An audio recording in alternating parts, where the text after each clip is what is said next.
Webafowethu ungizwe mchunu sevele wageqa amagula ke echaza ke ngeshephisi ke ejezini. Mesikhuluma ke ngeshephisi ke ejezini ke sikhuluma ke ngengoma ke umthandeni ke afishare kuyona ke unomcebo kodwa kuyingoma futhi ke elindwe kakhulu. Ungizwe mchunu ke sevele wageqa amagula ke ngalesihloko. Ngicela ukuchaza nje lento yeshephisi ngendlela enekhono ngayo lokunamathela uNkulunkulu wami lento. Yazi yini amathela ejezini uthi mina ngizadla ejulu ngayo ngiyashisa mode uthi uyithinta ayifuli yathukuthela maka wayithinta ushisa iveli bambelele mo angiyazi lento mina ukuthi lamanyala yafuthi sobala eshebhisi bese namathela mo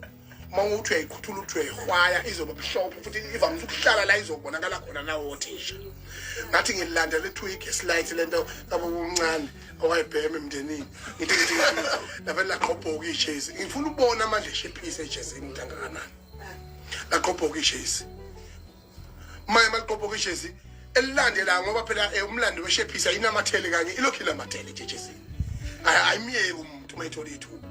enganze ihlafuna sizingane ithi amashephisi ayashiyana ngala ngokubiza wawonke khona le icicine ngathi irapha khona le eshibhile kanti ethi uma uhlafuna ithi inyubuzele ngathi nongfi yayinamathela la ekhanda uyogunda ungathandi ubona umuntu enohlakahla lweshephisi la